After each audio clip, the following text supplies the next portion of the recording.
ঈশ্বর মঙ্গলময়, ঈশ্বর সবসময় মঙ্গলময়। পরিস্থিতি যেরকমই হোক, ভালো খারাপ, ঈশ্বর মঙ্গলময়। তিনি আমাদেরকে সৃষ্টি করেছে, আর বাইবেলের কাছে তিনি আমাদের ধৈর্যের অতিরিক্ত পরীক্ষা নেন না। আমেন। তিনি অতটাই পরীক্ষা নেন যতটা আমরা ধৈর্য রাখতে পারবো। আর যখন মনে হচ্ছে যে আমি পারছি না, তখন জানবেন আপনি পারবেন, তাই জন্য পরীক্ষা এসছে। আর ঈশ্বর ওই পরীক্ষাতে আপনাকে ছেড়ে দেয় না, উনি আপনার সঙ্গে সঙ্গে থাকে। যখন আমরা দুর্বল, তখন যিশু খ্রিস্টতে আমরা সবল। যখন আমরা দুর্বল হয়ে যাই, মানুষ যখন দুর্বল হয়ে যায়, তখন এমন জায়গায় পৌঁছে যায় যে মানুষ আর নিজের ইচ্ছায় কিছু করতে পারে না। কিন্তু ঈশ্বর ওইটাই চায় যে আমরা এমন পয়েন্টে পৌঁছাই যেখানে আমরা হাল ছেড়ে দিই আর প্রভুর ওপর নির্ভর করতে আরম্ভ করি। কেন? তাহলে প্রভুর সফলতা আমার জীবনে প্রকাশ পেতে আরম্ভ করবে। আর আমার জীবনে ওই মুহূর্তে, ওই পয়েন্টে আমি জানবো যে আমি যিশু খ্রিস্ট ছাড়া কিছুই নয়। আর আমার জীবন থেকে সমস্ত মহিমা তখন প্রভু পেতে আরম্ভ করবে। Hallelujah, amen. জয় যিশু। আচ্ছা, আমরা বাকি জায়গায় প্রার্থনা আসি। মঙ্গলময় পিতা, তোমার ধন্যবাদ করি আজকে দিনের জন্য, এই সময়ের জন্য। পিতা পরমেশ্বর, আজকে দিন তুমি সৃষ্টি করেছো, জীবিত রেখেছো, বাঁচিয়ে রেখেছো, আমাদের প্রত্যেকে এই স্থানে তুমি একট্টা করেছো, তোমার ধন্যবাদ দিই। প্রার্থনা করি আমাদের প্রত্যেকের আত্মিক কানকে খুলে দাও, হৃদয়কে খুলে দাও, যে তোমার বাক্যকে আমরা শ্রবণ করতে পারি, বিশ্বাস করতে পারি, জীবনে পালন করতে পারি। প্রভু, তোমার বাক্য আমাদের জীবনে ফসল নিয়ে আসুক, 30 গুণ, 60 গুণ, 100 গুণ ফসল নিয়ে আসুক। এই করো, সঙ্গে থাকো এবং প্রার্থনা করি প্রভু যিশু, পবিত্র আত্মা তুমি আমাদের মাঝখানে এসো, চলো, ফিরো এবং আশ্চর্য কার্য করো। হালেলুয়া। আমরা ঈশ্বরকে ধন্যবাদ দিই। ঈশ্বর আমাদের মাঝখানে চলে, ফিরে এবং আশ্চর্য কার্য করে। প্রভু আমাদের প্রার্থনা সকল শোনে। আমেন। তো আমরা এতদিন ধরে দর্শনের ব্যাপারে শুনছিলাম। দর্শনের ব্যাপারে আমরা জানছিলাম যে ঈশ্বরের দর্শন মানে কি, এবং ঈশ্বর দর্শন দেন, এবং দর্শন আমাদের জীবন থেকে কিভাবে হরণ হয়ে যেতে পারে, বা আমরা যদি তাকে ভ্যালু না দিই তাহলে তা পূর্ণ নাও হতে পারে, তাই তো? এসব কিছু দেখছিলাম। তো আজকে আবার ওই বিষয়ে আমরা দেখবো। 3 নম্বর সপ্তাহে আমি বলেছিলাম যে 4টি সপ্তাহে আমরা দেখবো যাতে পুরো কমপ্লিট হতে পারে। আমরা দেখেছিলাম বিভিন্ন ব্যক্তির জীবনে, আমরা দেখেছি, আমরা আব্রাহামের জীবনে দেখেছি, মোশির জীবনে, দাউদের জীবনে, নোহর জীবনে, পিতরের জীবনে, পৌলের জীবনে, যে প্রত্যেকরা তার জীবনে দর্শন দেখেছে, দর্শন দিয়েছে, আর এই দর্শন অনুযায়ী ওরা ওদের জীবনে কার্য করেছে। আমরা তারপরে দেখেছি যে প্রভু যে দর্শন দেয়, দর্শন পাওয়া এবং তার পূর্ণ হওয়ার মাঝখানে একটা সময় আছে। আর সেই সময় ঈশ্বর আমাদেরকে তৈরি করে, যেন আমরা তৈরি হয়ে যাই, যাতে যখন ওইটা হবে, তখন আমার জীবনে যা প্রয়োজন, আমার যে ঈশ্বরের চরিত্র আমার জীবনে গঠন হওয়ার প্রয়োজন, তা পরিপূর্ণ হতে পারে। Hallelujah, hallelujah. আমরা এটাও দেখেছিলাম যে অনেক সময় আমাদের জীবনের দর্শনকে যখন আমরা মূল্য না দিই, ভ্যালু না দিই, বিভিন্ন কারণ হতে পারে যেগুলো আমাদের জীবনের দর্শনকে আমার জীবন থেকে মুছে দিতে পারে। আমরা ওগুলো ভুলে যাই আর ভ্যালু দিই না, ওই নিয়ে জীবনে চলি না। কিন্তু আজকে আমরা দেখবো, যখন আমরা দর্শন পাই বা দর্শন পাওয়ার পর আমাদের কি করা উচিত। যখন প্রভু আমাদেরকে দর্শন দেয়, আমরা জানি প্রভু আমাদের জীবনের জন্য কি উত্তর রেখেছে। তো যখন আমরা দর্শন ঈশ্বর আমাদেরকে দেয়, ওই দর্শন নিয়ে আমাদের কি করা উচিত, কি আমাদের করণীয়, এটা আমাদেরকে জানবার অনেক দরকার।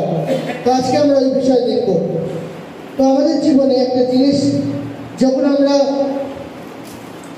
প্রভুকে জানি, আর প্রভুকে জানার পর যখন আমাদের জীবনে কোনো সিদ্ধান্ত নিতে হয়, কিছু আমাদেরকে জানতে হয়, অনেক সময় আমরা নিজেদের বুদ্ধি ইস্তেমাল করি।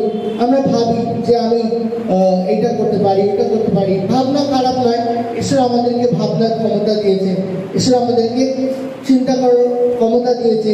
কিন্তু আমরা যখন কোনো সিদ্ধান্ত নিই বিশ্বাসী হয়ে, আমাদের সিদ্ধান্ত আমরা প্রভু থেকে নিই, যে প্রভু কি বলতে চায়, প্রভু কি জানাতে চায়, প্রভু কি আমার জীবনে করতে চায়। আর প্রভু যেটা বলতে চায়, প্রভু থেকে যখন আমরা জানতে পারি, তখন যেন আমরা ওটা কার্যকারী করি।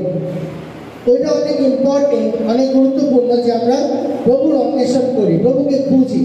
আর ততক্ষণ খুঁজি যতক্ষণ না প্রভু আমাদেরকে স্বর্গ থেকে তার বাক্য দেয়, এসব স্বর্গ থেকে তার বার্তা দেয়। আমরা যখন দর্শনের ব্যাপারে শুনেছিলাম শুনছিলাম, আমরা জেনেছিলাম যে দর্শন এমন কিছু হতে পারে যা আমরা দেখতে পারি। দর্শন ঈশ্বরের বাক্য হতে পারে, ঈশ্বরের ভবিষ্যবাণী হতে পারে, বিভিন্ন মাধ্যম হতে পারে, কিন্তু আলটিমেটলি ওটা একটা প্রকাশন। ঈশ্বর আমাদের কাছে প্রকাশ করে, যাও আমরা দর্শন দেখি ওটা মাধ্যম, কিন্তু আমাদের কাছে কি আসে? এক প্রকাশন আসে। ঈশ্বর প্রকাশন দেয় যে এটা আমি দেখেছি, এটা এর মানে, আমি বলেছি, এটা এর মানে। তো যা আমরা ততক্ষণ ঈশ্বরকে অন্বেষণ করে যাই যতক্ষণ না ঈশ্বর আমাদেরকে দর্শন দেয়, আমাদেরকে প্রকাশন দেয়। আমরা সর্ব থেকে এক বাক্য পাই যে আমাদের কি করবার দরকার। আমার জীবনে এখন এই পরিস্থিতি চলছে, তো আমাকে কি করবার দরকার, আমার কি সিদ্ধান্ত নেওয়া দরকার। এটা অনেক সহজ যে ভিড় যেদিকে যাচ্ছে আমরা সেদিকে যেতে পারি, এটা অনেক ইজি। কিন্তু এটা অনেক কঠিন যে প্রভু যেটা বলছে ওটা আমি জানতে চাই। কেন প্রভু যা বলতে চায় ওকে জানার জন্য আমাকে প্রভু খুঁজতে লাগে, আমাকে সময় দিতে হয়, আমাকে স্যাক্রিফাইস করতে হয়, আমার টাইম, আমার এনার্জি, আমার আরো ঘুম, সমস্ত কিছু, সব কিছু বলিদান দিয়ে আমরা প্রভুকে খুঁজি। কিন্তু ভিড় যেদিকে যাচ্ছে ওদিকে যাওয়া অনেক সহজ, আমাকে খুঁজতে হচ্ছে না, কেউ আমাকে পথ দেখাচ্ছে, ওই পথে আমি চলছি। কিন্তু আমাদের জীবনের সিদ্ধান্তের জন্য প্রভুকে অন্বেষণ করা দরকার। হ্যাঁ, হতে পারে আমাদের জীবনে কেউ হতে পারে যার থেকে আমি পরামর্শ নিই, তার থেকে আমি জানি কি সে বলতে চায়।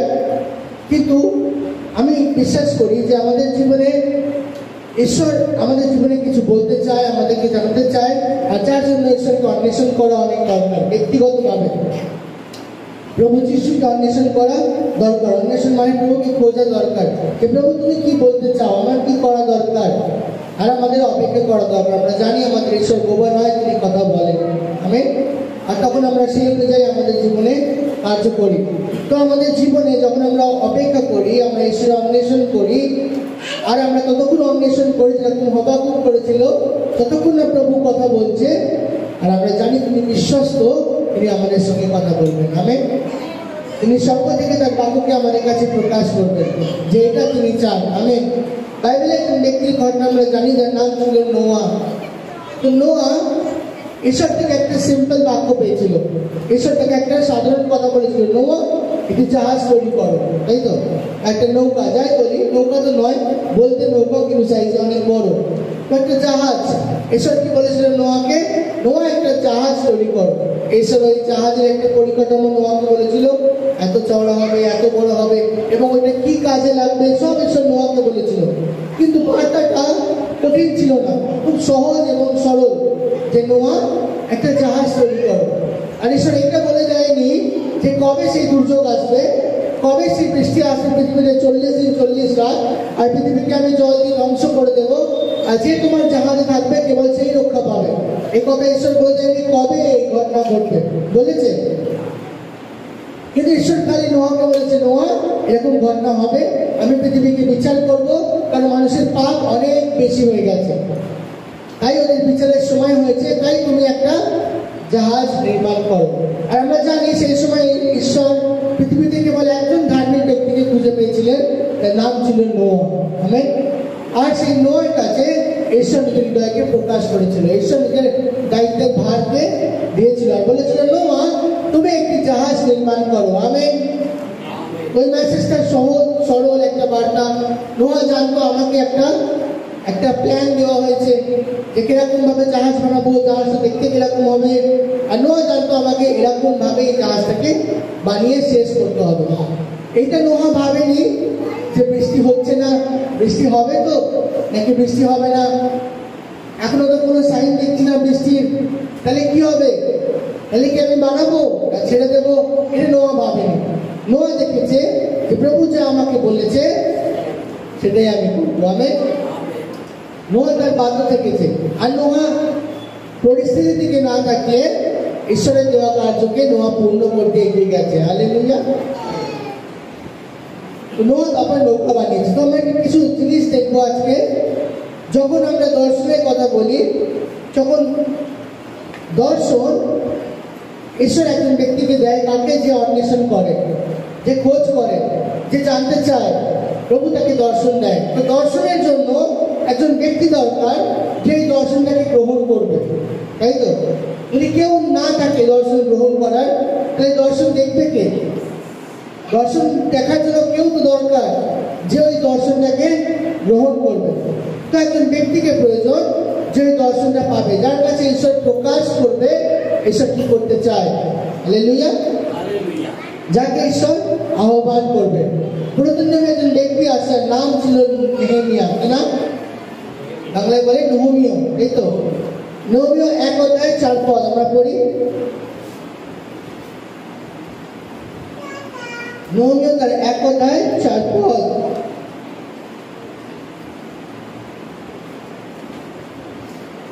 এই সব কথা শুনে আমি বসে কাঁদতে লাগলাম। কিছুদিন ধরে আমি শোক ও উপবাস করলাম এবং স্বর্গের ঈশ্বরের কাছে প্রার্থনা করলাম। তো নেহেমিয়া কি করছিল? নেহেমিয়া মন পিড়াচ্ছিল, কারণ সেই সময় জেরুজালেমের পাঁচিল ভেঙে দেওয়া হয়েছিল, তার গেটগুলোকে ভেঙে দেওয়া হয়েছিল, শত্রুরা কবজা করে নিয়েছিল জেরুজালেমের ওপর, ঈশ্বরের নগরের ওপর। আর সেই দেখে নেহেমিয়া কি করছিল? দুঃখ করতে লাগছিল। বাইবেলের কাছে নেহেমিয়া মন পিড়াচ্ছিল নিজের পাপের জন্য এবং গোটা ইসরায়েলের পাপের জন্য। তো নেহেমিয়া মন পিড়াচ্ছিল, উপবাস করছিল, আর এইসব করে নেহেমিয়া হৃদয় প্রস্তুত হচ্ছিল কিসের জন্য? একটা পাত্র হিসেবে যা ঈশ্বরের দর্শনকে গ্রহণ করতে পারবে। আমেন। নেহেমিয়া কি করলো? সবার আগে মন ফিরালো, অনুতাপ করলো ঈশ্বরের কাছে। কি বললো? প্রভু, আমি একজন পাপী, নিজের পাপের জন্য ক্ষমা চাইলো এবং গোটা ইসরায়েল জাতির পাপের জন্য ক্ষমা চাইলো। এটা নেহেমিয়া প্রথম কাজ করলো, তিনি মন ফিরালেন। আর যদি আমরা পড়ি 4 থেকে 11 পদ, পুরো পড়তে পারবো, ওটা নেহেমিয়া প্রার্থনা করেছে, নেহেমিয়া মন ফিরিয়েছে, এই ব্যাপারে লেখা আছে নেহেমিয়া 1 অধ্যায় 4 থেকে 1 পদ। আর যখন নেহেমিয়া এই সমস্ত কিছু করলো, আমরা তখন দেখতে পাই নেহেমিয়াকে ঈশ্বর একটা দর্শন দিল, একটা কাজ দিল, একটা দায়িত্ব দিল। নেহেমিয়াকে ঈশ্বর দর্শন দিল যে নেহেমিয়া আবার যেন ওই পাঁচিলকে নির্মাণ করে। আপনি জানবেন নেহেমিয়া কে ছিল? রাজার দরবারে একজন পান পাত্র বাহক ছিল। কে ছিল? পান পাত্র বাহক মানে এক কথায় এখনকার দিনে, হ্যাঁ না, ওয়েটার। চন্দন ভাই ঠিক বলছি, এখনকার দিনে ওয়েটার। তো রাজা তো রেস্টুরেন্টে খেতে যেত না, রাজার নিজস্ব রেস্টুরেন্ট। তো রাজার কাছে ও পান পাত্র নিয়ে আসতো, মানে পানীয় নিয়ে আসতো। ও পান পাত্র বাহক ছিল। তো ঈশ্বর তো অনেক লোককে বাঁচতে পারতো, ঈশ্বর তো রাজাকেই বাঁচতে পারতো যে আমার কাজ করবে, কিন্তু ঈশ্বর কাকে বেঁচেছে? নেহেমিয়াকে বেঁচেছে, যে একজন পান পাত্র বাহক। কেন বেঁচেছে? কারণ ও মন ফিরিয়েছে, ও হৃদয়কে পরিষ্কার করেছে। আমরা যখন দর্শনের ব্যাপারে শুনছিলাম, তখন প্রথম সপ্তাহে আমরা শুনেছি ঈশ্বর কি করতে চায়? দর্শন দিতে চায়, কিন্তু আমরা নিজেকে পরিষ্কার করতে চাই না, আমরা পবিত্র করতে চাই না। ব্যাপারে লেখা আছে, পবিত্রতা ছাড়া কেউই প্রভুকে দেখিতে পারিবে না। আমেন। তো নেহেমিয়া কি করেছে? নিজেকে পরিষ্কার করেছে। কিভাবে? মন ফিরিয়েছে, নিজের পাপের ক্ষমা প্রভুর কাছে চেয়েছে, আর প্রভু তার পাপকে ক্ষমা করেছে। হালেলুয়া। প্রভু যিশু আমাদের জন্য রক্ত দিয়েছে, যখন আমরা তার কাছে ক্ষমা চাই, তার রক্ত দিয়ে তিনি আমাদের পাপকে ধ্বংস করেন, আমাদের পাপ থেকে তিনি মুক্তি করেন। তিনি শুধু ক্রুশে প্রাণ দিয়েছে তাই নয়, তিনি 3 দিনের দিন আবার জীবিত হয়েছে। তিনি জীবিতদের ঈশ্বর। তিনি তার রক্ত দিয়ে আমাদের পাপকে ধুয়ে তার বলিদানের দিকে তাকিয়ে আমাদের পাপ ক্ষমা হয়, কারণ আমাদের শাস্তি তিনি নিজের ওপরে উঠিয়েছে, এই আমরা পাপ থেকে পরিত্রাণ পাই। আমেন। তো নেহেমিয়া কি করলো? পাপ থেকে মন ফিরালো, ঈশ্বরের কাছে প্রার্থনা করলো যে প্রভু তুমি আমায় ক্ষমা করো, এবং শুধু আমাকে নয়, আমার সমস্ত জাতির পাপকে তুমি ক্ষমা করো, আর তুমি আমাকে সূচি করো, আমাকে পরিষ্কার করো, আমাকে আলাদা করো। নেহেমিয়া বলেনি প্রভু তুমি আমাকে দায়িত্ব দাও, বলেনি। নেহেমিয়া শুধু যে পাপের ক্ষমা চেয়েছে, আর প্রভু নেহেমিয়াকে বেঁচেছে, কারণ একে পবিত্র করেছে। যখন লোকেরা, যখন শত্রুরা প্রবেশ করেছে, মন্দিরকে ভেঙে দিয়েছে, পাঁচিলকে ভেঙে দিয়েছে, দেশে কবজা করছে, তখন অন্য লোকেরা কি করছে? লোকেরা ভাবছে রাজা এরকম করা উচিত ছিল, আমাদের বিদ্রোহ করা উচিত, আমাদের লোক ইকট্ঠা করা উচিত, আমাদের যুদ্ধ করতে যাওয়া উচিত। নেহেমিয়া জানে যদি ঈশ্বর আমাদের পক্ষে না হয়, আমরা লড়াই লড়তে পারবো না। তাই নেহেমিয়া কি করলো? মন ফিরালো, প্রার্থনা করলো, ঈশ্বর নেহেমিয়াকে দর্শন দিল। হালেলুয়া। আমরা যদি নেহেমিয়া 2 অধ্যায় 4 থেকে 8 পদ পড়ি, তখন আমরা দেখবো রাজা নেহেমিয়াকে সাহায্য করতে প্রস্তুত হলো। রাজা নৈমিয়াকে ফেভার করলো যে ঠিক আছে, আমি তোমাকে সাহায্য করব, আমি তোমাকে যোগান দেব। তো ঈশ্বর দর্শন যখন দেয় তখন এই দর্শন পুরো হওয়ার জন্য যা প্রয়োজন ঈশ্বর তার যোগান দেয়। আমেন। ঈশ্বর এরকম নয় যে দর্শন দিল আপনাকে করবার জন্য আর আপনাকে ওইটা পুরো করার জন্য ঈশ্বর সক্ষম করবে না, এরকম নয়। ঈশ্বর যা আপনাকে করতে দেয় তা আপনাকে পুরো করার জন্য প্রভু আপনাকে সক্ষম করে। নেহেমিয়াকে ওই দর্শন পুরো করার জন্য অনেক কিছুর প্রয়োজন ছিল, অনেক অর্থের প্রয়োজন ছিল, অনেক লোকের প্রয়োজন ছিল। নেহেমিয়া একা ওই দর্শন পুরো করতে পারতো না। আমেন। তো রাজা নেহেমিয়াকে বলল যে আমি তোমার সাথ দেব। রাজার পক্ষ নেহেমিয়ার প্রতি হলো। কিন্তু একজন ব্যক্তি ছিল যে সবসময় ইসরায়েলের বিপক্ষে কাজ করত, আর সেই ব্যক্তির নাম হলো সানবালাত। নাম বাংলায় কি বলে আমি জানি না, পড়তে হবে আমাদের। নেহেমিয়া 2 অধ্যায় 10 পদ আমরা পড়ি। নেহেমিয়া তার 2 অধ্যায় 10 পদ। ইসরায়েলদের মঙ্গল করবার জন্য একজন লোক এসে শুনে হেরোনীয়, সলবল্লট ও আর্মেনীয় কর্মকর্তা দেবীয় খুব অসন্তুষ্ট হলো। নামটা কি আর ঠিক করে? দেবীয় দেবীয় হ্যাঁ, বাংলায় কি বলে? সনবলক। ঠিক আছে। তো সনবলক কি করতো? সবসময় কিছু ভালো চাইতো না ইসরায়েলের, যে কিছু ভালো হোক। যখন তার দেখতে পেল যে নেহেমিয়া ভালো করতে চায় তখন ওর বিরুদ্ধে হয়ে গেল। যখন ঈশ্বর দর্শন দিয়েছে, ঈশ্বর দর্শন পুরো করার জন্য যোগান দিয়েছে, কিন্তু একজন এসছে যে এই দর্শনকে চ্যালেঞ্জ করতে এসছে, যে ওর বিপক্ষে দাঁড়িয়েছে যাতে এই দর্শন পুরো না হতে পারে। যখন ঈশ্বর আমাকে আপনাকে দর্শন দেয় তখন কেবল আমাদের বিপক্ষে অনেক কিছু দাঁড় করতে পারে, যেগুলো আমাদের এগেইনস্টে দাঁড়ায়, যেগুলো আমাদেরকে ঈশ্বরের দেওয়া দর্শনকে পুরো করতে দেয় না, যেগুলো আমাদের সামনে প্রবলেম তৈরি করে, যেন আমরা কাজ না করতে পারি। তাই ঈশ্বর চায়। আমি বিশ্বাস করি নোহ যখন জাহাজ বানাচ্ছিল নিশ্চয়ই নোহর সামনে এরকম পরিস্থিতি তৈরি হয়েছিল যে নোহকে কাজ করতে দেওয়া হবে না। আর একটা কথা বলি, নোহর সময় আর এখনকার সময়কে তুলনা করা হয়, আমরা এমন সময় প্রবেশ করতে চলেছি যেরকম নোহর সময় ছিল। নোহর পরিবার ধার্মিক পরিবার ছিল, কিন্তু সারা জগৎ অধার্মিকতায় ভরে গেছিল। এত পাপ ছিল যে কোনো নিয়ম শৃঙ্খলা ছিল না। এই নোহর পক্ষে বেঁচে থাকা অনেক মুশকিল ছিল, কিন্তু ঈশ্বর নোহ আর নোহর পরিবারকে সুরক্ষা রেখেছিল। ঈশ্বর নোহ আর নোহর পরিবারকে পরিত্রাণও দিয়েছে এবং উদ্ধার দিয়েছে। নোহ যেই জাহাজ বানিয়েছে সেই জাহাজেই নোহর পরিবার উদ্ধার পেয়েছে। আমেন। এবং ঈশ্বর সেই দিন অবধি নোহর পরিবারকে কাউকে স্পর্শ করতে দেয়নি, কারণ ঈশ্বর তার সঙ্গে সঙ্গে ছিল। তাই আমাদের জীবন, প্রভু যিশু আমাদেরকে ধার্মিক করেছে। প্রভু যিশুতে আমাদের থাকা অনেক ইম্পর্টেন্ট। শেষ সময় আমাদের জীবনে অন্য অন্য আহ্বান হতে পারে, যার জন্য প্রভু যিশু বলেছে বাইবেলে, কেউ কোনো গমের দানা যদি মাটিতে না পড়ে তাহলে কি শস্য হতে পারে? একটা গমের দানাকে মরতে হয়, তারপরে কি অনেকগুলো আমরা গম পাই, তাই তো? আমরা যে গম বা চাল এটা আমরা খাই, ওর জন্য ওই চালটাই তো বীজ, তাই তো? ওটাকে আমরা পুঁতি, ওকে আমরা যত্ন করি, ওটা আমাদেরকে অনেক ধান দেয়, বা যদি গমের গাছ গম দেয়। তো প্রভু বলেছে যে যদি গমের দানা মাটিতে না পড়ে তাহলে আমরা অনেক গম পেতে পারি না। সেরকম শেষ সময় সবার একই রকম আহ্বান নাও হতে পারে, সবার জীবনে একই রকম দর্শন নাও হতে পারে। কাউকে ঈশ্বর ডেকেছে ওই গমের দানা হওয়ার জন্য, যে মাটিতে পড়বে, ওইটাই ওর কাজ। আর কারোর কাজ হলো ওই মাটিতে পড়া দানা থেকে যখন অনেক শস্য হবে ওই শস্যগুলো কেটে গোলা ঘরে নিয়ে আসবে। আমরা জানি না অনেক সময়, কিন্তু আমাদের জানা উচিত, প্রার্থনা করা উচিত, প্রভু আমার কি আহ্বান তুমি রেখেছো এই শেষ সময়। আমি বিশ্বাস করি শেষ সময় প্রত্যেকের জীবনে একটা কলিং আছে, একটা আহ্বান আছে, প্রত্যেকের জীবনের জন্য প্রভুর দর্শন আছে। আর প্রভু চায় এগুলো প্রকাশ করতে, আমাদেরকে খুঁজবার হৃদয়ে থাকা চাই, আমাদের নিয়মের মতো মন ফিরানো চাই।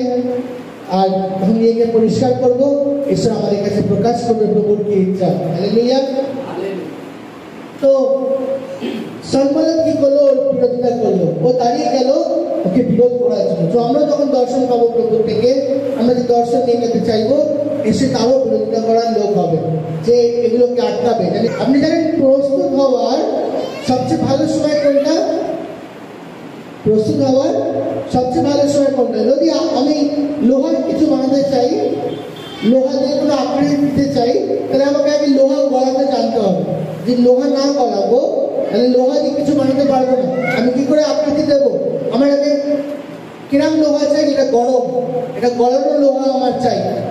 তো ওই লোহাকে গলানোর জন্য আমি আগুনে দেব, যখন আগুনে দেবো তারপর ওকে আমি আকৃতি দিতে পারবো। তো প্রস্তুত হওয়ার সবচেয়ে সময় কোনটা ভালো? যখন আমার সময় খারাপ, যখন পরিস্থিতি খারাপ, তখন আমার তৈরি হওয়ার সময় সবচেয়ে বেশি, কারণ তখন আমি ভেঙে গেছি। আর যখন আমি ভেঙে গেছি, আমার মধ্যে কিচ্ছু নেই, তখন আমাকে তৈরি করার সোজা। হালেলুয়া। আর তাই জন্য যখন আমরা এখন শেষ সময় বসবাস করছি, এখন জীবনের আগের মতো নেই, দুনিয়ার আগের মতো নেই, এখন আমাদের তৈরি হওয়ার সময়, নিজেকে তৈরি করবার সময়, যেন আমি ঠিক আকৃতি নিতে পারি। আমেন। তো দ্বিতীয় বিষয় যে দর্শন আমরা দেখি, এই দর্শনকে দর্শন একজন ব্যক্তি পায়, ঠিক আছে, কিন্তু দর্শন একজন পুরো করতে পারে না।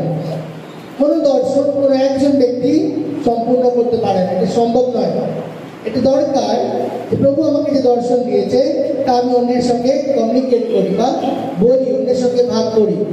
যাদেরকে আমার মনে হয় তাদেরকে ঈশ্বর চায় যে এরা আমার সহকর্মী হবে, এরা আমার দর্শনে আমার সঙ্গে চলবে।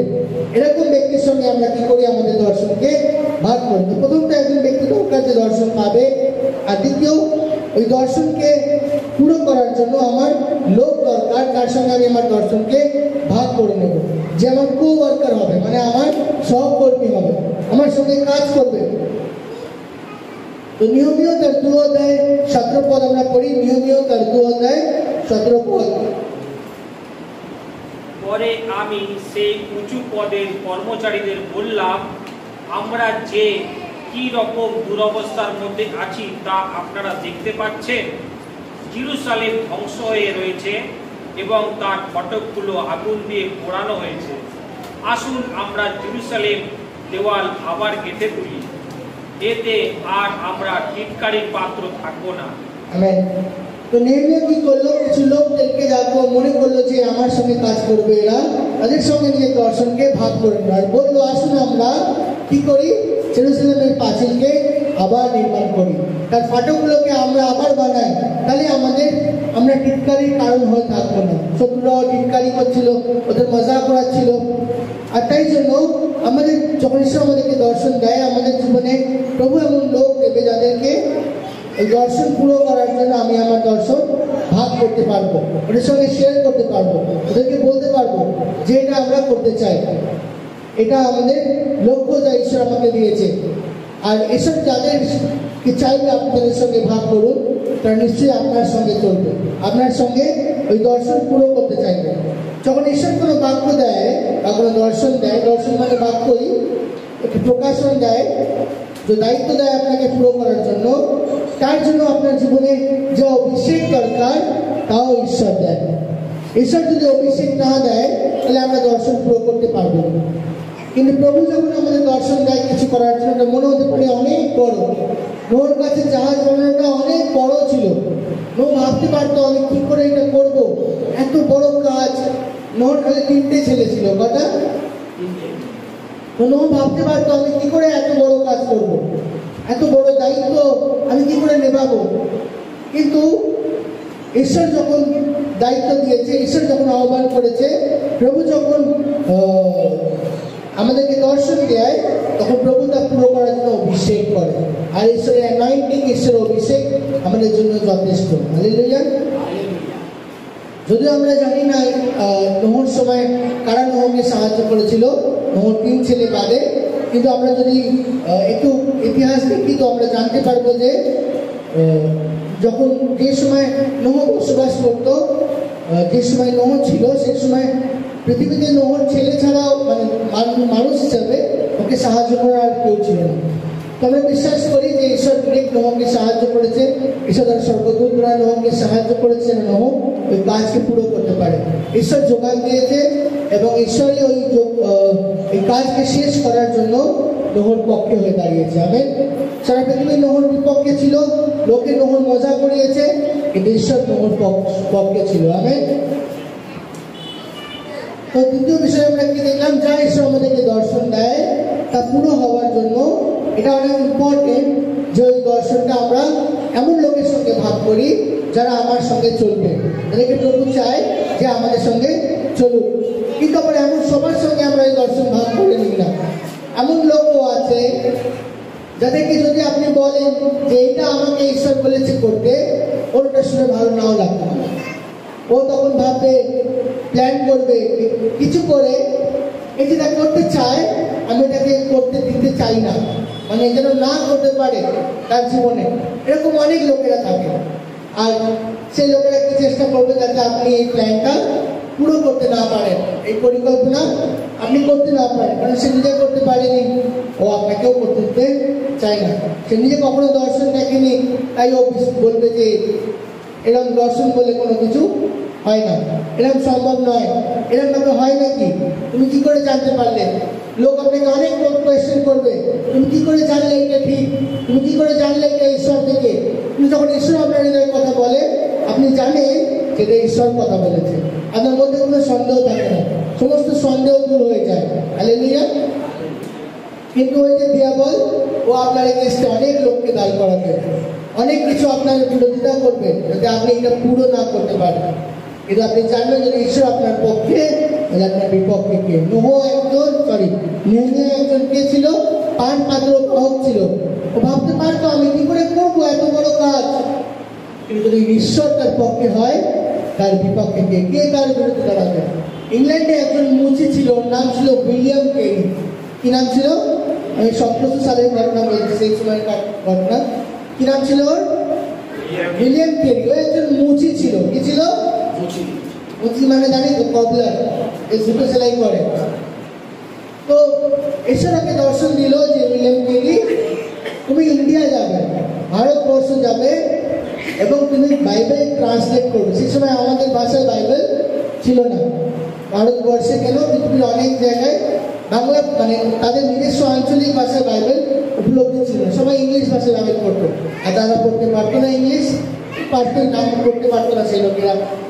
তো উইলিয়াম কেরি ভারতবর্ষে আসে, এবং ভারতবর্ষে এসে উনি পশ্চিমবঙ্গে আসেন। পশ্চিমবঙ্গে হুগলি জেলাতে উনি আসেন, এবং হুগলি জেলায় আসে, এবং ওখানে উনি ডেইলি কি করতো, ওনার বউ পাগল হয়ে যায়, কারণ এখানে আসার পর উনি ইংল্যান্ডে থাকতেন, মানে একরকম বাতাবরণ, এখানে এসছে মানে একরকম ওয়েদার, ছেলে মারা যায়, একটাই ছেলে থাকে, ওনার ছেলে মারা যায়। ভাবুন, ওনাকে প্রভু দর্শন দিয়েছে, প্রভু দর্শন দিয়ে এখানে পাঠিয়েছে, আর ছেলে মারা গেছে এখানে এসে, কিরকম হবে? তখন ওর বউ পাগল হয়ে যায়। তো কি করতো, ওর বউকে চেন দিয়ে বেঁধে রাখতো, আর বেঁধে বাইরে যেত, আর প্রভু যিশুর প্রচার করতো। এরকম করতে করতে উনি একজন ব্যক্তির সম্মুখীন হলেন, যার নাম ছিল রাজা রামমোহন রয়। কি নাম? ওনার নাম জানি। রাজা রামমোহন রয় ওনাকে বাংলা শিখিয়েছে। আমি বাগানে গেছি, সেখানে ওনাকে বাংলা শেখাতো উনি। তো এবং কি উইলিয়াম কেরির ওয়াইফের কবর, তার ছেলের কবর এই শ্রীরামপুরে আছে, কাঠ বেড়ে দেখা যায়। যাই হোক, রাজা রামমোহন রয়ের কাছে উনি বাংলা শেখেন। পরে রাজা রামমোহন রায় প্রভু যিশুকে গ্রহণ করেন। যাই হোক, তো যখন উনি ওনাকে বাংলা শেখানো হয়, তখন উনি বাংলা ভাষায় বাইবেল অনুবাদ করে। একজন বিদেশ থেকে আসা লোক ইংল্যান্ড থেকে এসে বাংলা ভাষায় বাইবেল, এমন বাইবেল ট্রান্সলেট করেছে যে বাঙালিরা ওই বাংলা পড়তে গিয়ে দাঁত খুলে যাচ্ছে, মানে বুঝতে পারছে না এতটা। উনি বিদেশ থেকে এসে এত ভালো বাংলা শিখেছে, আর বাঙালিরা বাংলা শিখতে পারছে না, এটা একটু লজ্জার বিষয়। যাই হোক, তো শুধু বাংলা নয়, উনি বাংলায়, হিন্দিতে, তামিল, তেলেগু, কন্নড়, মালয়ালম, মারাঠি, শুধু তাই নয়, আফ্রিকায় গেছে, তারপরে আফ্রিকান ভাষায় বাইবেল ট্রান্সলেট, সারা দুনিয়াতে একজন মুচি 36টা ভাষায় বাইবেল ট্রান্সলেট করেছে। আপনি বলবেন কি অসম্ভব? ঈশ্বর সঙ্গে থাকে, সকল কিছু সম্ভব। আমেন। একজন মুচি মানেও বেশি শিক্ষিত লোক নয়, শুধু নিজের মাতৃভাষা ইংলিশ জানতো, কিন্তু এতগুলো ভাষায় বাইবেল ট্রান্সলেট করেছে। আর উনি ব্যাপটিস্ট মিশনের ফাউন্ডার, স্থাপনা করেছেন। শ্রীরামপুরে ব্যাপটিস্ট আছে, যে কলকাতা, সারা ওয়ার্ল্ডে আছে, সারা বিশ্বে আছে। যাই হোক, তো উনি 36টা ভাষায় বাইবেল ট্রান্সলেট করেছেন। কেন? ঈশ্বর তাকে একটা দর্শন দিয়েছিল যে তুমি জাহাজে করে ভারতবর্ষ যাও আর তুমি বাইবেল ট্রান্সলেট করো। আমি বিশেষ করি তারপর শুনে কারো দর্শন দেয়, এখান থেকে আফ্রিকা যায়, ওখানে গিয়ে আবার বাইবেল ট্রান্সলেট করে। তো ঈশ্বর আমাদেরকে যা বলে এটা অনেক ইম্পর্টেন্ট। আর ওনাকে এই কাজ করতে অনেক লোকেরা হেল্প করেছিল, অনেক ভারতীয়রা ওনাকে সাহায্য করেছে। এর মধ্যে কিছু বড় বড় নাম আছে, যেরকম রাজা রামমোহন রায়, ঈশ্বরচন্দ্র বিদ্যাসাগর, এরকম লোকেরা ওনাকে হেল্প করেছে, ওনার সঙ্গে দাঁড়িয়েছে, এত ওনার দর্শনকে পুরো করতে পারে। এরা তো কেউ বিশ্বাসী ছিল না, প্রথমত জগতের লোক ছিল, পরে গিয়ে প্রভু যিশুকে জানতে পেরেছে, এই জীবনে উদ্ধারকে পেয়েছে, কিন্তু প্রাথমিকভাবে তারা কেউ প্রভুকে জানতো না। কিন্তু ঈশ্বর জানে যে আপনি কার সঙ্গে তার দর্শন ভাগ করবেন, ঈশ্বর কাকে রেখেছে যার দ্বারা আপনি আপনার দর্শনকে পুরো করতে পারবেন। আমেন। বাইবেলে তো আমরা দ্বিতীয় বিষয় কি দেখলাম, যেটা অনেক ইম্পর্টেন্ট, যে যারা আমার সঙ্গে চলবে এই দর্শন নিয়ে, তার সঙ্গে আমার দর্শনকে ভাগ করে নিই। হালেলুয়া। 3 নম্বর বিষয়, এটা অনেক ইম্পর্টেন্ট, যে লোকেরা যেন আমার দর্শনটাকে গ্রহণ করে এবং তারাও আমার সঙ্গে সহভাগিতা করে বা সহযোগিতা করে। যাদের সঙ্গে আমি বলছি তাদের আমার সঙ্গে আপনি এক হন, তারা যদি না চায় যে না করবো না, আমি আপনার সঙ্গে চলবো না, আমি নিজের ইচ্ছায় চলবো, তাহলে কি হবে? পুরো হবে না। তো এটাও অনেক ইম্পর্টেন্ট, যে যার সঙ্গে আমি ভাগ করছি তারাও এটাকে যেন অ্যাকসেপ্ট করে। নিহমিও তার 2 অধ্যায় 18 পদ করি আমরা।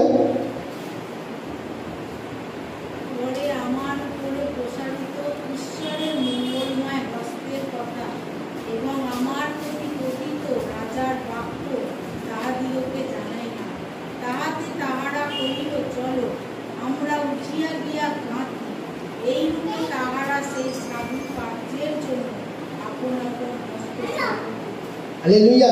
নেহেমিয়া কি বললো? প্রভু নাকি যা বলেছে, রাজা যা বলেছে সব কিছুদের সঙ্গে ভাগ করলো। ওরা কি বললো? আসো আমরা উঠে গাঁথি, মানে কাম লেট আস বিল্ড টুগেদার। ওরা বললো আসো আমরা একসঙ্গে মিলে গাঁথি, মানে আমরা বানাই। তো এখানে লোকরা কি করলো? কথাটাকে অ্যাকসেপ্ট করলো, গ্রহণ করলো এবং বললো আসো আমরা সবাই মিলে গাঁথি, আমরা বানাই, আমরা এই দর্শনকে পুরো করি আমাদের জীবনে।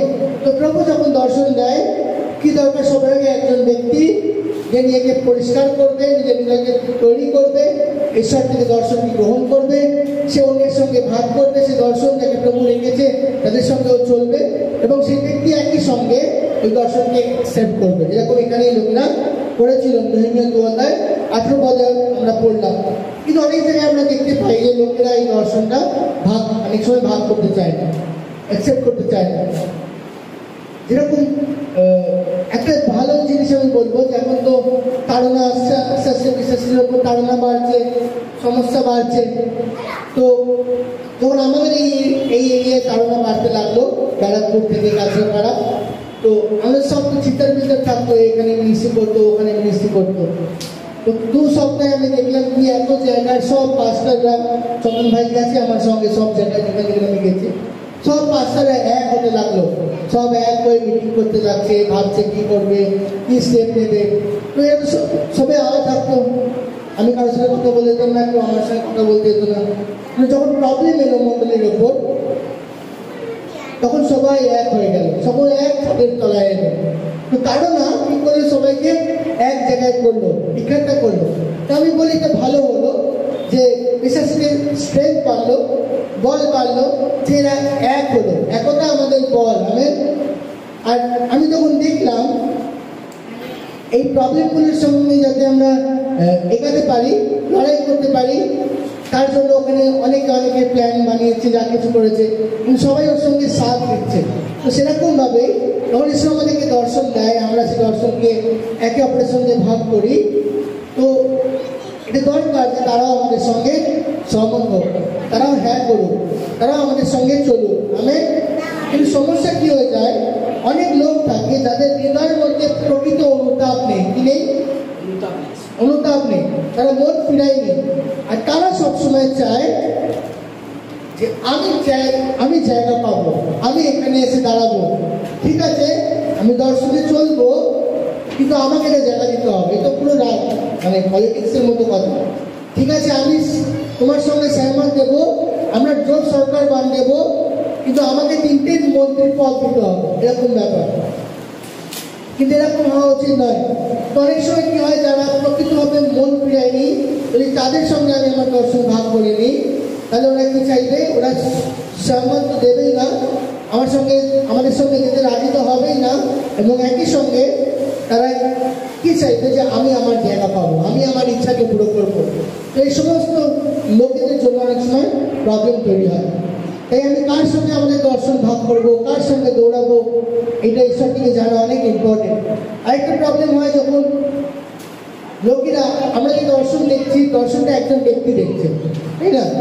এবার যদি দর্শন ঈশ্বর দিয়েছে, ধরুন একটা কথা, আমি আপনাকে একটা জল দিয়েছি, আমি আপনাকে বলেছি এই জলটার মধ্যে কোনো নোংরা নেই, আপনি আরামসে খেতে পারেন, ঠিক আছে?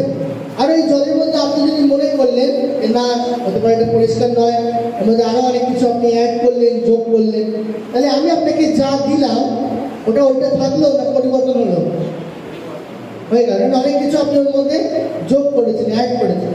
ধরুন আপনি এমন লোকের সঙ্গে আপনার দর্শন ভাগ করেছেন, আপনার দর্শনটা শুনেছে একটা কমন ভিশন, যেটা আপনাকে বলেছেন, যেটা আপনি পেয়েছেন আর যেটা ঈশ্বর পেয়েছে, আর ওরা কি করেছে, ওর সঙ্গে নিজেদের বুদ্ধিও যুক্ত করবে।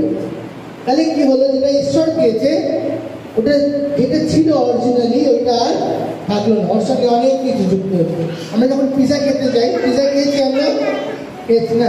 পিজা যখন আপনি নেবেন, লেখা থাকে যে আপনি একটা লার্জ পিজা নেবেন 899, 900 টাকা দাম। আপনি ভাববেন 900 টাকা, ঠিক আছে, ঠিক আছে। আর যখন খেতে যাবেন ওরা বলবে এক্সট্রা চিজ নেবেন, এই টপিংস নেবেন, আরও ওই পিজাটা 900 টাকা থেকে 1200 টাকা হয়ে যাবে। তো যেটা আপনি ভেবেছিলেন যেটা অরিজিনাল, ওটা থাকলো, ওর সঙ্গে আরও উপরে টপিংস অ্যাড হলো, এই হলো, অলিভ অ্যাড হলো, এইসব আগে রুম করে পিজাটার দাম আরও 1000 টাকা বাড়িয়ে চলে গেল, আপনার প্রজেক্ট ফেল হয়ে গেল। তো সেরকমভাবেই আপনার দর্শন ঈশ্বর দিয়েছে, আপনি লোকের সঙ্গে ভাগ করেছেন, লোক কি করেছে, ওর সঙ্গে নিজেরও দর্শন যুক্ত করে করেছে। যে ঠিক আছে, বলেছে জাহাজ বানাবো, আমরা জাহাজের মধ্যে একটা হেলিকপ্টার বানাবো।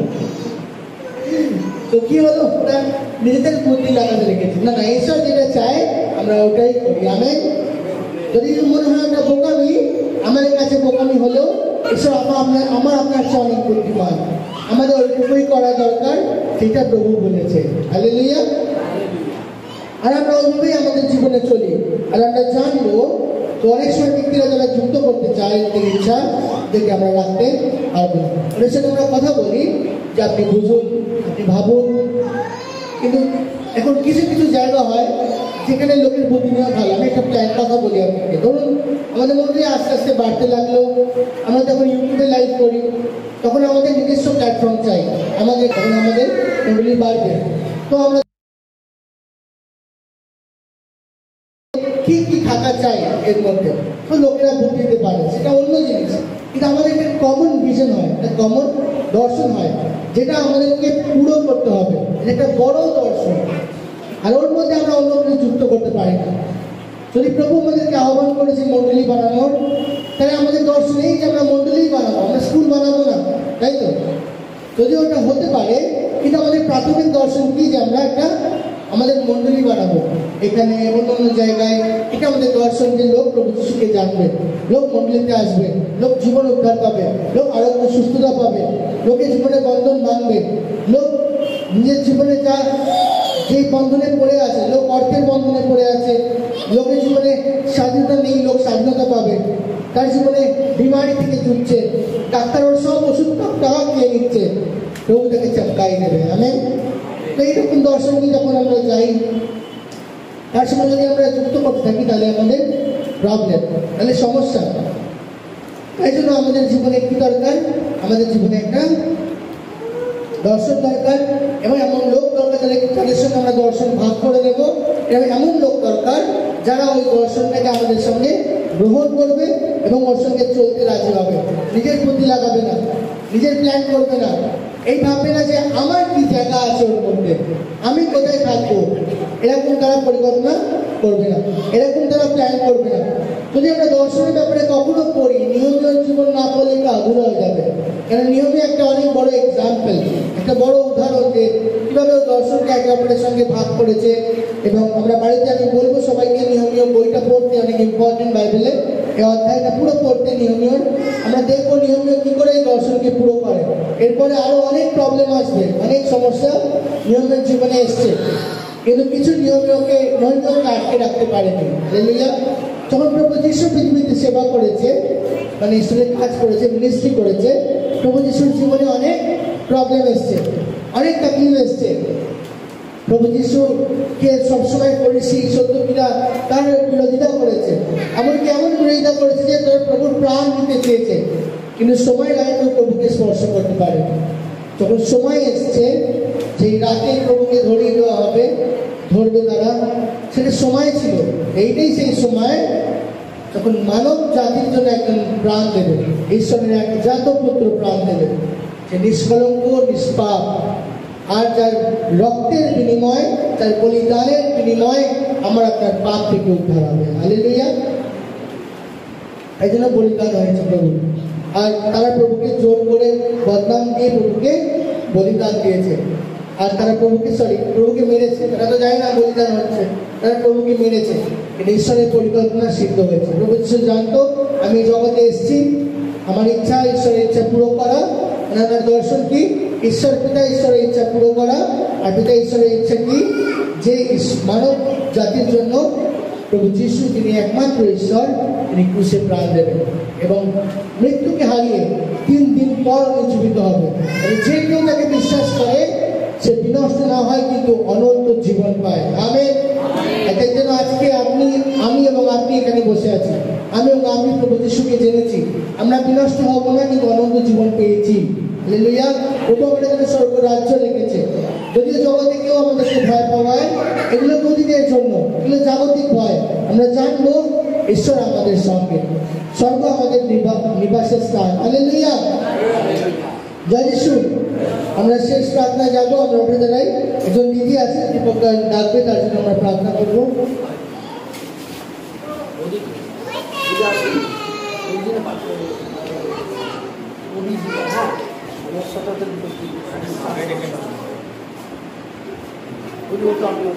নাম ওনার হাজবেন্ড প্রদীপ দিঘা। প্রদীপ দিঘা তো প্রদীপ দিঘা কি হয়েছে? আজ সামনে আসে, ঠিক আছে, আপনি আমার দাঁড়ান। কি হয়েছে বল। ঠিক আছে, আমরা প্রার্থনা করি আমার হাজবেন্ডের জন্য। প্রভু যীশু, আমরা প্রার্থনা করি প্রভু, দাদা প্রদীপ দিঘাকে তোমার কাছে রাখি প্রভু। তার যে কিডনিগুলো সমস্যা হয়েছে, খারাপ হয়ে গেছে, আমরা প্রার্থনা করি প্রভু যীশু। প্রভু বিশ্বাস করি তুমি চঙ্গাই দিনে বলা পরমেশ্বর। ওনার ওয়াইফ প্রভু যে স্থানে এসছে প্রভু, তোমার প্রতি বিশ্বাসকে দেখিয়েছে। আমরা প্রার্থনা করি প্রভু, হাজবেন্ডকে তুমি এই মুহূর্তে স্পর্শ করো, ছো এবং যিশুর নামে চঙ্গাই দাও। ওনাকে আরোগ্য দাও প্রভু যীশু। তুমি চঙ্গাই করনে वाला परमेश्वर प्रभु यीशु, তুমি আরোগ্য দেনে वाला परमेश्वर प्रभु। আমরা প্রার্থনা করি ওনার হাজবেন্ডকে তুমি এই মুহূর্তে যিশুর নামে স্পর্শ করো।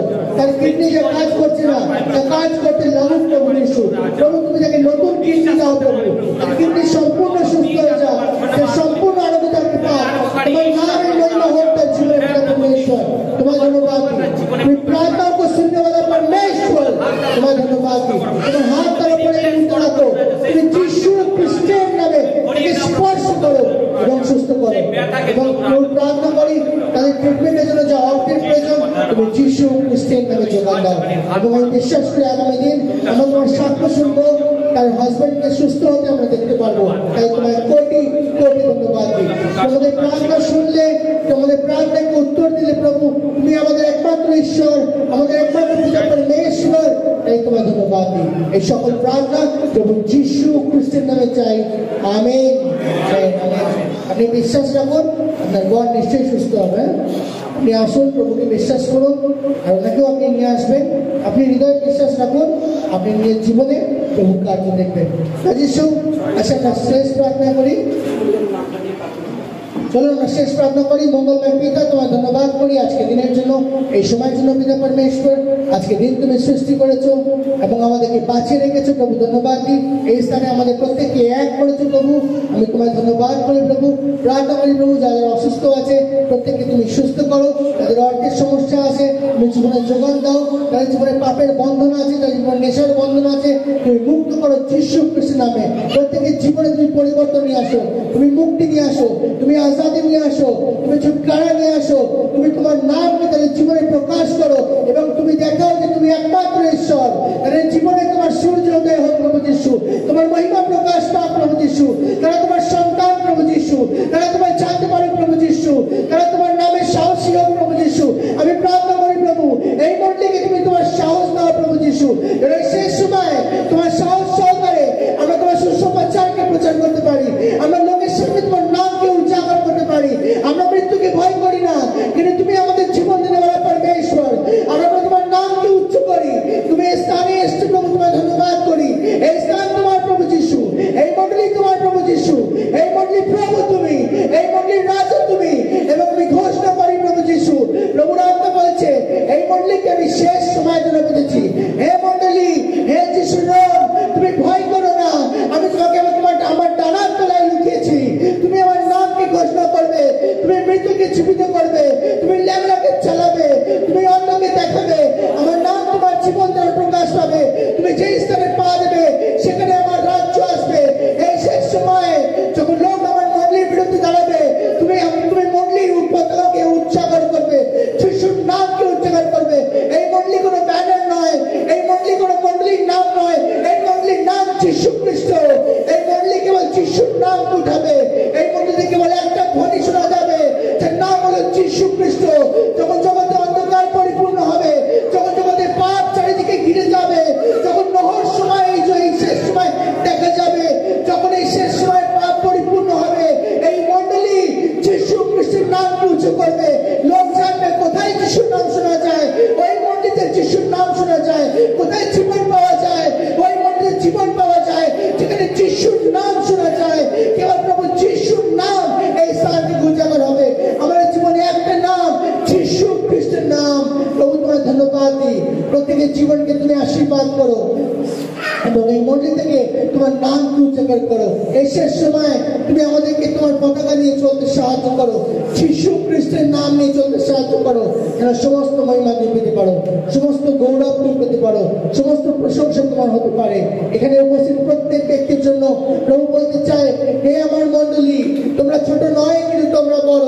যখন এই জগতের সবাই ভয় পালিয়ে যাবে, যখন আমার সন্তানেরা, যখন আমি ছাগল থেকে ভেড়াকে আলাদা করব, তুমি দাঁড়াবে এবং তুমি আমার ভেড়া হবে, তুমি আমার মেষ হবে, যে আমার নামকে ঘোষণা করবে। যখন সবাই তিতার বিতার হয়ে যাবে, যখন সবাই পালিয়ে যাবে, যখন সবাই লুকিয়ে যাবে, যখন সবাই অন্ধকারের মধ্যে নিজেকে আটকে রাখবে, যখন সবাই আমার নাম নিতে ভয় পাবে, তুমি জ্যোতি হবে, তুমি বাইরে বেরাবে, লোক তোমার প্রকাশকে দেখবে, লোক উদ্ধারকে পাবে। ওই অন্ধকারের মধ্যে তুমি আমার জ্যোতি, তোমরা কেউ ছোট নয়, তুমি আমার সন্তান, তুমি আমার নামকে উজাগর করবে।